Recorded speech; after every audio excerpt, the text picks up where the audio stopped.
we are talking about W.B. Yeats. His timeline was 30 June 1865 to 28 January 1939. He was an Irish poet and one of the foremost figures of 20th century literature. A pillar of the Irish literary establishment, he helped to found the Abbey Theatre and his later years served as a senator of the Irish Free State for 2 terms. He was a driving force behind the Irish literary revival, along with Lady Gregory, Edward Martyn, and others. Yeats was born in Sandymount, Ireland, and educated there and in London. He spent childhood in country Sligo and studied poetry from an early age when he became fascinated with Irish legend and the occult. These topics appeared in the first phase of his work, which lasted roughly until the turn of the 20th century. His earliest volume of works was published in 1889, and its slow paced and lyrical volume published which display depths to Edmund Spenser, P.B. Shelley, and the poets of pre-Raphaelite Brotherhood. From 1900, his poetry grew more physical and realistic. He largely renounced the transcendental belief of his youth, though he remained preoccupied with physical and spiritual masks as well as with cyclical theories of life. In 1923, he was awarded the Nobel Prize of Literature. He was a raised member of Protestant ascendancy, which was at time undergoing a crisis of identity. While his family was broadly supportive of the changes Ireland was experiencing, the nationalist revival of the late 19th century directly disadvantaged his heritage and informed his outlook for the remainder of his life. His notable work. This is a list of all works by Irish poet and dramatist W.B. Yeats. And posthumous editions are also included if they are first publication of a new or significantly revised work. His first collection was 1885, A Song of the Fairies and Voices, 1886, Mosera, Verse Play, 1888, Fairy and Folk Tales of Irish Peasantry, 1889, The Wandering of Oisin and the Poems, 1819, The Lake Isle of Innisfree. It is published in National Observer, 13 December. Poems included in the Countess Kathleen and various legends and lyrics. It exemplifies the style of Celtic revival. It is an attempt to create a form of poetry that was Irish in origin and rather than one that adhered to the standards set by English poets and critics. It received critical acclaim in the United Kingdom and France. The 12-line poem is divided into three quatrains and is an example of Yeats' earlier lyric poems.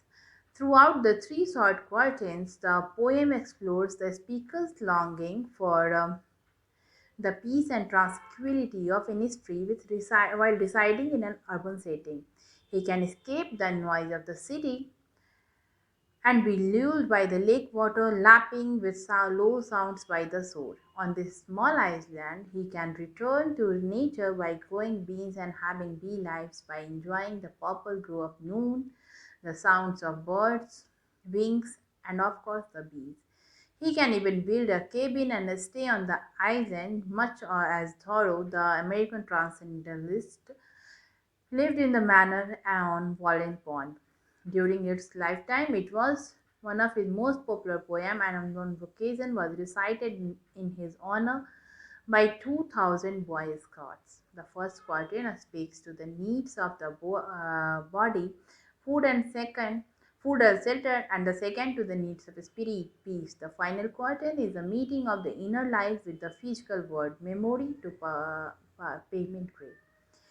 In 1891, he is representative Irish Tales, and in 1891, John Sermon and Hoya.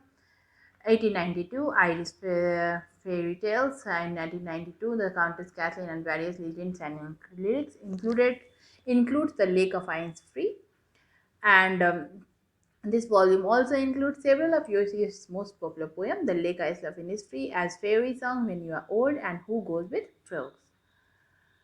The last is sung by Stephen Dedalus to his mother as he lies dying in James Joyce's Ulysses.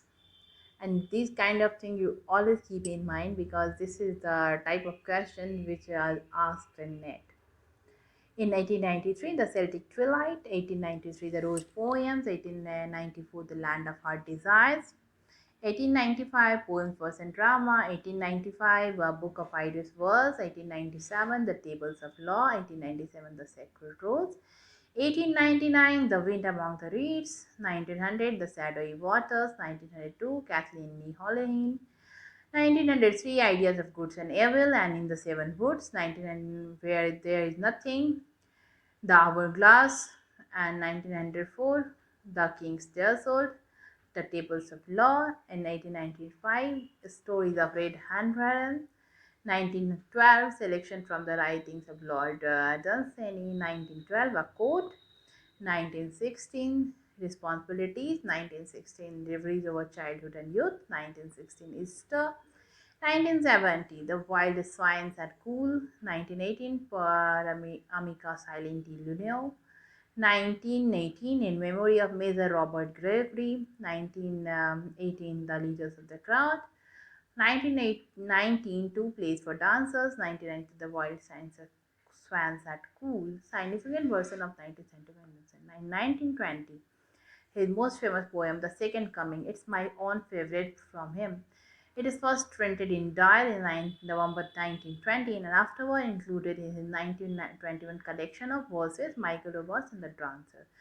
The poem uses Christian imagery regarding the apocalypse and second coming allegorically to describe the atmosphere and post-war Europe. It is considered a major work of modernist poetry and has been reprinted in several collections, including the Norton Anthology of Modern Poetry.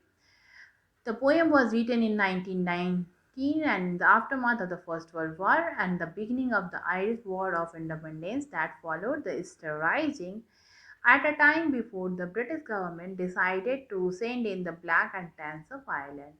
Yeats used the phrase the second birth instead of the second coming in his first draft. I'm going to recite the poem for you.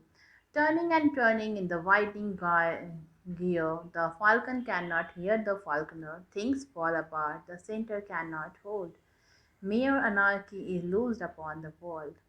The blood dimmed light is loosed, and everywhere the ceremony of innocence is drowned.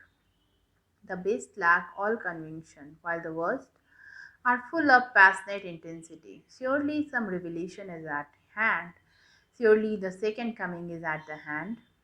The second coming, hardly are those words out when a vast image out of Spiritus Mundi troubles my sight somewhere in sands of the desert, a shape with lion body and the head of a man, a gaze blank and pitiless as the sun is moving its slow thighs while all about it real shadows of indignant desert birds. The darkness drops again, but now I know that 20 centuries of stony sleep were vexed to nightmare by a rocking cradle, and fought rough beasts. Its hour came round at last, slouches towards Bethlehem to be born. In 1921, four plays for dancer, 1921, 4 years, 1922, letter poems, 1922, the player queen, 1922, plays in prose and verse, the 1922, the trembling of the wheel, the 1923, plays and controversy, 1924, the cat and the moon, 1924, as says, 1925, a vision, 1926, stranglement, 1926, Autobiography of William Butler Yeats, 1927, Stories of Red Hanheron and the Secret Rose, Poetry and Fiction, 1927, The Resurrection and Sword play first performed in 1934, 1928, The Death of Saint, The Tower, Sophocles' King or Oedipus, 1928, 1929, A Packet for Ezra Pound, and 1929, The Winding Stair. Now we will talk about W. H. Davis. He was born on 3 July 1871 and died on 26 September 1940. He was a Welsh poet and writer. Davis spent a significant part of his life as a tramp or hobo in the United Kingdom and United States, but became one of the most popular poets of his time. The principal theme in his work are observation about life's hardship, the ways in which the human condition is reflected in nature, his own tramping adventures, and the various characters he made. He is usually classed as one of the Georgian poets, although much of his work is not typical of the group in either style or theme. The son of an iron molder, Davis was born at 6 Portland Street in the brilliantly district of Newport. When he was 3 years old, his father was dead, and his works as The Soul's Destroyers and the poems, New Poem, Nature Poem, the autobiography of Supertramp, How It Feels to Be Out of Work, Beggars, Farewell to Poesy, Song of Joy and Others, A Weak Woman, The True Traveler, Foliage, Nature, The Bird of Paradise, Child Lover, collected poems, A Poet's Pilgrimage, 14 New Poems, Raptures, The Song of Life, The Captive Lion and Other Poems, The Hour of Magic, Shorter Lyrics of the 20th Century, Poets and Critics, What I Gained and Lost by Not Staying at School, Moll Flanders, Latter Poem,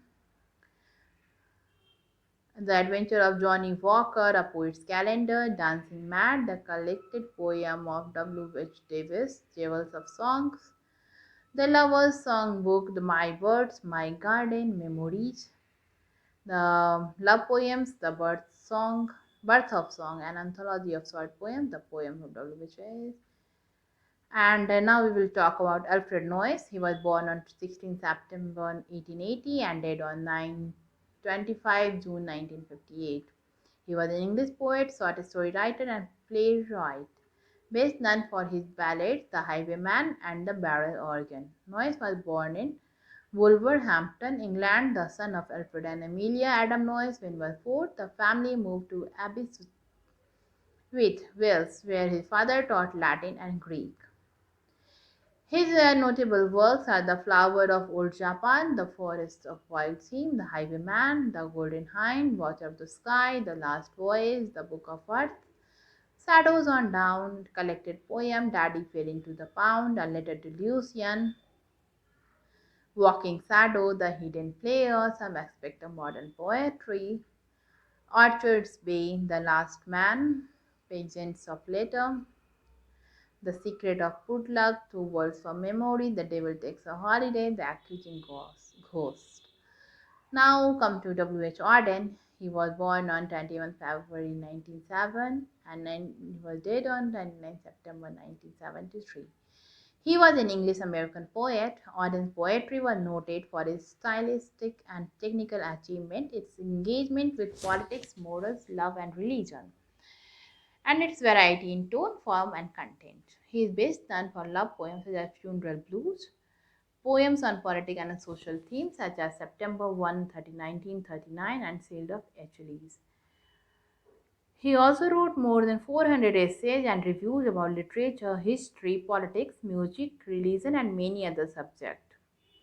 He controversially rewrote or discarded some of his most famous poems. When he prepared his later collected editions, he wrote that he rejected poems that he found boring or dishonest, in the sense that they expressed views he had never held but had used only because he felt they would be rhetorically effective.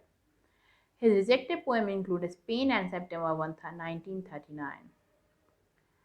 There are some other poets too, which we will discuss on another video. Till then, take care and please do like, comment, and subscribe my channel. I am sure you are going to be benefited by it. Thank you. Bye bye.